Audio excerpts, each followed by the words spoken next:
Bonjour, c'est une joie de te retrouver pour ce temps précieux autour de la parole, ici avec l'Angélus.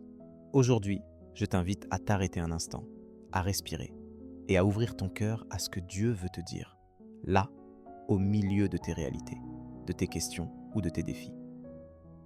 Le thème que nous allons explorer ensemble n'est pas lointain.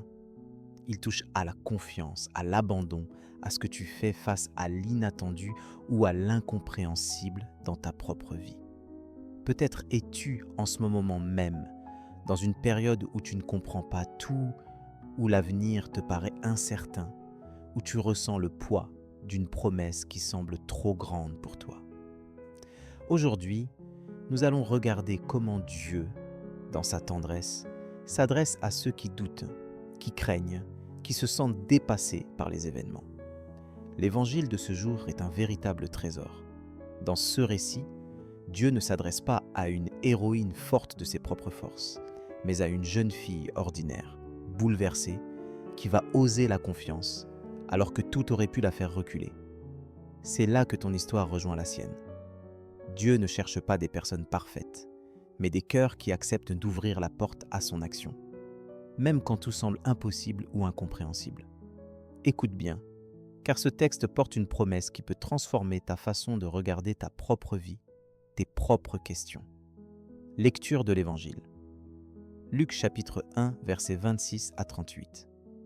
Au 6e mois d'Élisabeth, l'ange Gabriel fut envoyé par Dieu dans une ville de Galilée, appelée Nazareth, à une jeune fille vierge, accordée en mariage à un homme de la maison de David, appelé Joseph, et le nom de la jeune fille était Marie. L'ange entra chez elle et dit « Je te salue, comblée de grâce, le Seigneur est avec toi. » À cette parole, elle fut toute bouleversée, et elle se demandait ce que pouvait signifier cette salutation. L'ange lui dit alors « Sois sans crainte, Marie, car tu as trouvé grâce auprès de Dieu. Voici que tu vas concevoir et enfanter un fils. Tu lui donneras le nom de Jésus. Il sera grand, il sera appelé Fils du Très-Haut. Le Seigneur Dieu lui donnera le trône de David son père. Il régnera pour toujours sur la maison de Jacob, et son règne n'aura pas de fin. » Marie dit à l'ange, « Comment cela va-t-il se faire, puisque je ne connais pas d'homme ?» L'ange lui répondit, « L'Esprit Saint viendra sur toi, et la puissance du Très-Haut te prendra sous son ombre. C'est pourquoi celui qui va naître sera saint. Il sera appelé Fils de Dieu. Or voici que, dans sa vieillesse, Élisabeth, ta parente, a conçu elle aussi un fils et en est à son 6e mois, alors qu'on l'appelait la femme stérile, car rien n'est impossible à Dieu. Marie dit alors, « Voici la servante du Seigneur, que tout m'advienne selon ta parole. » Alors l'ange la quitta. Cet épisode de Luc, chapitre 1, versets 26 à 38, s'inscrit dans le début de la vie de Jésus, bien avant sa naissance. Il met en scène une visitation, un appel, une promesse, et surtout une réponse incroyablement humaine et humble. Marie ne comprend pas, elle questionne, elle a peur, mais elle choisit de s'ouvrir à la volonté de Dieu, de faire confiance à sa parole. Son oui n'efface pas ses questions, mais il ouvre la porte à l'action de Dieu dans sa vie et dans le monde entier. Ce que nous voyons dans la vie de Marie, c'est que Dieu ne force jamais la main, mais qu'il propose, qu'il invite et qu'il accompagne. Lorsque tu vis des moments où tu ne comprends pas, où tu as l'impression que Dieu te demande l'impossible, rappelle-toi ces paroles. Luc chapitre 1, verset 37, « Car rien n'est impossible à Dieu. » Cela ne veut pas dire que tout sera facile ou que tu n'auras plus de doute, mais que Dieu est capable d'agir au-delà de tes limites, de tes peurs, de ton histoire. Il l'a fait pour Marie. Il peut se le faire pour toi aujourd'hui. Peut-être que tu te demandes, comme Marie, comment cela va-t-il se faire ? Dieu n'attend pas que tu aies toutes les réponses, juste que tu acceptes de t'abandonner à sa volonté un pas après l'autre. Hébreux, chapitre 11, versets 1 à 2 nous rappelle que la foi est une façon de posséder ce que l'on espère, un moyen de connaître des réalités qu'on ne voit pas. Marie a fait ce choix, et sa confiance est devenue la porte de la plus grande espérance pour l'humanité. Pour mettre en pratique cette confiance au quotidien, je t'encourage à faire de la parole de Marie.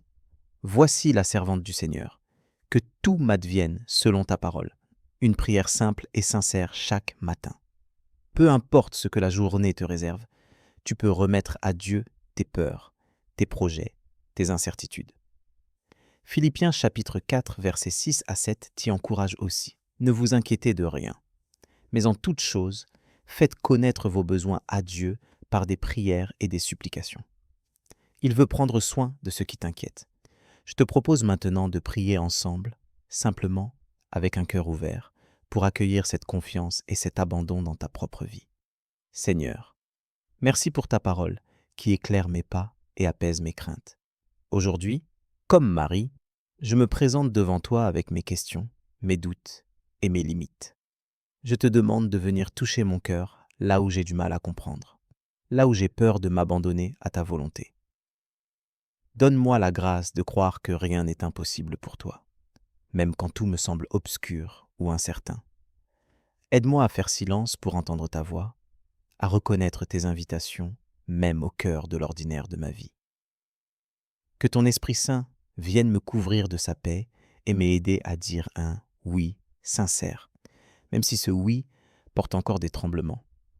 Je te confie mes projets, mes relations, mes décisions, tout ce qui aujourd'hui me pèse ou me dépasse. Apprends-moi à remettre chaque détail de mon existence entre tes mains aimantes. Seigneur, là où je résiste, viens me donner la force du lâcher-prise. Là où je doute, viens semer l'assurance discrète de ta fidélité. Là où je manque de courage, relève-moi et rappelle-moi que tu es avec moi, que je ne suis jamais seul. Que ta paix vienne garder mon cœur et mes pensées en Jésus-Christ. Fais grandir en moi cette confiance qui n'a pas besoin de tout comprendre pour avancer à ta suite. Transforme mes peurs en espérance, mes fragilités en occasion de te rencontrer plus profondément. Que ma vie devienne une réponse d'amour à ta parole, une offrande simple et disponible comme celle de Marie. Merci parce que tu fais toutes choses nouvelles, parce que tu es le Dieu des commencements inattendus. Je veux croire que, quel que soit le chemin, ton projet est bon et que tu m'accompagnes à chaque étape. Garde-moi dans cette attitude d'écoute et d'ouverture pour que ta lumière brille à travers mes faiblesses. Aujourd'hui, je choisis de te faire confiance et de dire moi aussi que tout m'advienne selon ta parole. Que cette prière devienne réalité dans mes choix, mes gestes, mes paroles. Merci de m'aimer et de me conduire aujourd'hui et chaque jour. Amen.